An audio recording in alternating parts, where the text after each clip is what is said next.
The Mercedes Benz Stadium, and it is currently Manchester City 3, Al Ain 0. A great first half for the boys in blue. 3 goals to get into, as well as a couple of incidents. And to help me do that, I've got Nedum Onuoha and Paul Dickov alongside me.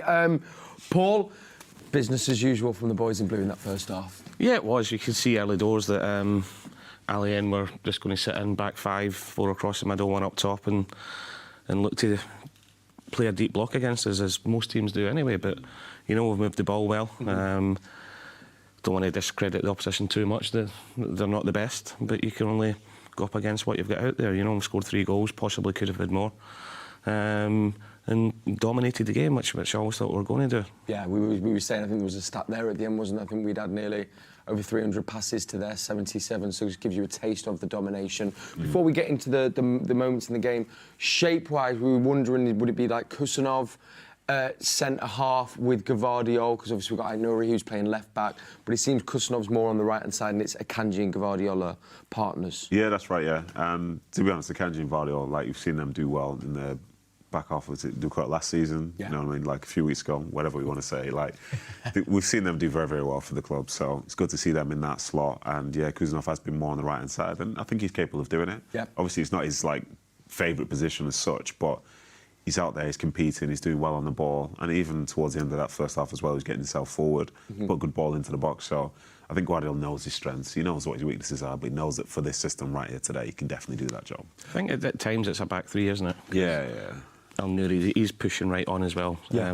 Kusanov's in there. And Mercedes Benz more on the right as well. Right-hand side, isn't it? But it's just given us a massive overload in the middle of the park. You know, Echeverri's in there, Gundogan's in there, Nico's in there, Bernardo Silva's in there as well. So, but we know these players can do it, you know, changing shape within the game at any time they want. Yeah, very, very versatile. I mean, you mentioned 2 of the goal scorers there. Let's begin with the first one then, Nedum. I mean, we've scored the quickest goal in this tournament in our first game, with Phil Foden scoring that one, thinking, well, rapid time. I mean, it didn't take us long to get our first one. Ilkay Gundogan, was it a cross? Was it a shot? It was a goal, my friend. It was a goal. So technically speaking, let's call it a goal, yeah. I think the technique to be able to, first he took it onto his left foot. Obviously, it's not his strongest foot as such, but still quality in there. Yeah. And the technique to try and actually chip it to the back post, which was probably for a header, but the technique was very much still there. And I think he's going to be quite happy that's drifted in at the back post. And to be honest, if it didn't go in, Haaland was there waiting to go anyway. It was 3 or 4 players ready. Yeah. So it's a nice goal. He definitely celebrated it like he meant it. And you know, he's an older professional, so you know, I think maybe he did. You know? Yeah. He's not going to lie to us, is he? He'll take it. Yes, absolutely. And then the next goal scorer, someone who we highlighted before the game that we were all very excited to see here in the studio, Echeverri with a free kick. And also, would love to know what you made of his first half performance as well, Paul. I think he's been lively. If you watch him when we're on the ball, he's always looking to pick up little pockets of space between the lines. He's playing a lot closer to Erling than what I thought he would. I thought he would have drifted a lot more. But he's a talented boy. You can see that. You know, great first touch, great technical ability, and he showed that with the free kick. Although I've got to say that the goalkeeper has got a few question marks against him for the first goal and the second goal. He's struggled a little bit, hasn't he, the keeper? The captain as well, by the way. Is he the captain as well? Okay, interesting. Third goal then. Right at the end, it came from an interesting decision, probably a big talking point at the half. Can you talk us through what happened before the penalty, of course, before the big man? Yeah, so I think throughout the first half, there's been plenty of times where like players have been competing quite firmly, you could say. Yeah. And in this instance itself, like Kanji ends up on the floor, and he obviously feels like he's been pulled and so on. But it's interesting as you look back because Manu's also holding their player. And I think, as Andy was saying in the commentary, the fact that like the defender is also the one that heads it, to me, it feels fine. It feels completely fine. Yep. I think the ref had a good view of it to start with, but in fairness, Akanji and the other players, they were adamant that it was a penalty. Yeah. But even the more I look at it, like the more I kind of like I wince a little bit, just because like there are going to be a lot of penalties given. Definite penalty. Nice. You've changed your tone. Now the camera's on. You've changed your tone, this fella. It does feel like it is one of them, the classic. If it had been scored, if that had gone against us in a game... Oh, your head would have gone, mate. You'd have been 2 foot in that screen. I would have been disappointed. Disappointed? Yeah, but tell the truth. I'd have been fuming. I think, look, let's say as a thing when all 3 of us, obviously City fans, everybody, production crew, cameramen, we're all watching it, and none of us thought it was a penalty. No. And we were shocked when the referee gets sent to the screen, and I actually wanted the referee to Stick to his guns and Just, prove a point. I think you can't count on one hand, if even that, if you've ever seen a referee stick to his decision after being sent. And he did it quickly as well. That's the crazy thing about it. Like Nedum said, there'll be penalties every single corner. Yeah. If that's what's going to happen. Yeah. I mean, it was. I did have a little moment though where I told my ref, I thought, are we going to miss another penalty? But Erling Haaland did the business. Nah, don't even worry about that. I like the little stutter run up just to see where the goalkeeper was going. Yeah. Who also, as we saw, looked about Paul Dickov height in that net. But he did what he needed to do. Massive. Yeah, enormous. Such a big personality in that net.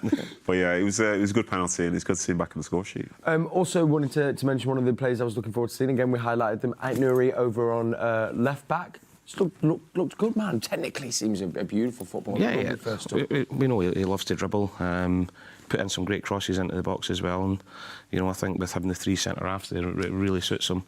To push forward, and he's playing more as a left winger than as a left back at the minute because they're playing so deep, and he showed some real quality at times. Yeah. Let's take a little look at this interview. This is brought to us by DAZN. It comes from Colo Torre, so we can get his thoughts from the game. We can bring you that right now. Colo, some spectacular goals on display in that first half. What's your assessment? Good start. We play against a 5-4-1. Difficult to break it, but I think. Yeah, we scored the first goal from with Kundo on the second phase, which was really important to open the game up, and we controlled the game quite well.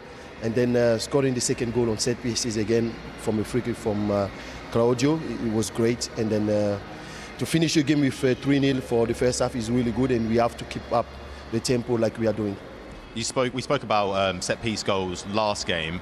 More again today. Is that happy for you? Yeah, absolutely. We're working a lot on it, and we know that this is an area where we can improve as a team, and the work has been working well so far. And yeah, we have to carry on performing and scoring goals on set pieces if we can, and in the game as well, of course. Second half, what can we expect? We will keep the tempo definitely, and we want to keep scoring goals. We want to keep putting pressure on this defense and score as much as we can, definitely. Hello, thank you very much. Thank you very much. Thank you. Colo Torre there giving us his thoughts at half-time. Very happy with the performance as well. Working on the set pieces and also saying wants more goals as well. Yeah, that works for me. It's easy, is that really? And yeah, to be fair, in the last two games, it's interesting watching them now that they do have the announcement of a set-piece coach. Obviously, they had one a few years ago, I believe. And was he the one that went to Arsenal? He went to Arsenal. Caused a bit of controversy and was fighting. Was it last year or the year before? And Kyle. Yeah. But it's interesting to see because now you notice things are a little bit more. And in fairness, they have felt like they've been more of a threat in the last two games. But maybe it's confirmation bias, who knows? Yeah, absolutely. Right, now, if you didn't join us before the game, where were you? But what we did do is, we introduced our friend, the AI bot, where we were explaining the format of the tournament like we were children, from a child. So we thought, you know what, why don't we ask to give us a few questions for us in the studio? So we've got 3 questions. So you asked AI to give us questions? To give us questions. So, it's taking the power away from me for Here we a second. go. We can work on this together. Let's see how this goes. Yeah? OK, let's have a listen to question number 1. Here we go. Based on his world record goal kick of 75 metres, how many goal kicks would it take for Edison to kick a ball onto the surface of the moon? Onto the surface of the moon. Onto the surface of the moon. A different voice. There's a different AI bot. Based on his world record goal kick of 75 metres, how many goal kicks would it take for Edison to kick a ball onto the surface of the moon? I'm so far off the pace for this. Mate. I can't even compute this in my mind. Do you want a hint? Yeah. The moon is 384,400 kilometres away. Still hasn't helped. It's after 3 a.m. in the morning. We're getting asked these questions. Do you know what I mean? What's going on here? Was it? You know who's behind this one? Producer Daryl. Is that 500,000 or something? I don't. 700,000 Higher. million. Keep 700,000 million. Really? A gazillion kicks to get it there. It would take him 5,125,333. Okay, cool. Hopefully he's fit and ready to do that then. There we go. You learn something new every day on Matchday. Although technically speaking, as it goes through space, will it stop? Well. See this? It may be 3 in the morning. Maybe that's me Never being lose delirious. it. Never lose it. If you never Always had it, on you can't lose it. Yeah, sure. Okay, then we're going to do. Ridiculous question. If David James was here for that question, he'd be going all the way, by the way. He would have had it written down. Oh, 1,000%. He'd have the answer already, yeah. He'd also probably tell us that that's actually wrong as well. Correct. Yeah. Yeah. Let's get one more. This is actually it's around Pep, so maybe something that we can actually get involved with as well. Okay, go on. So let's hear it.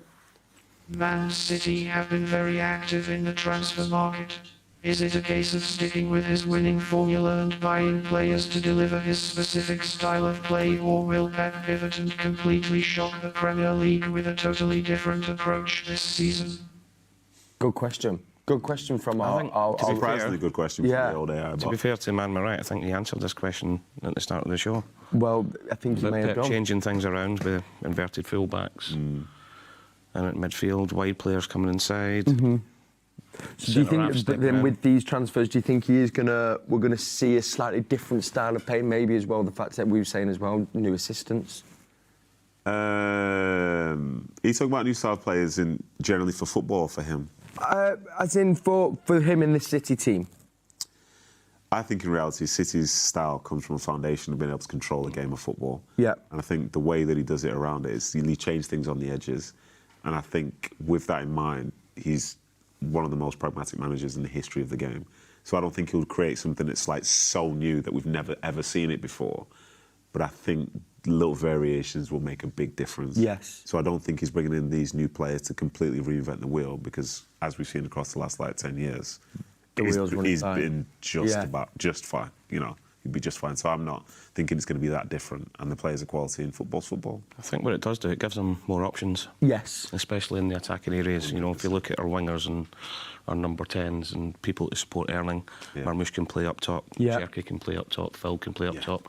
The options we've got now, I think, is the strongest we've been for a couple of seasons. And imagine as well, if you're the opposition, you try and do video analysis about what to expect from City on a week-to-week basis. Well, who's it going to be? Yeah. Because one thing for sure, the 7 days in preparation isn't going to be enough to be able to figure out all the different things they could do. And you know what, all joking apart, we sit here and we get the team sheet in our beforehand sometimes in the games, and we still can't work out who's going to be playing. And as well, I mean, Pep says, I know there's quite a lot of players in the squad at the moment, but there is, I don't know, that's a completely different 11 to the 11 in the first game. So you've got 2 full-strength 11s, which, as you say, personal variety. Yeah, it's remarkable. And obviously, Guardiola talks about how it's too much, and I understand that, because from his side of things, there's that personal connection to where, like, they say the hardest part of management is disappointing all those people who aren't really starting on a week-to-week basis.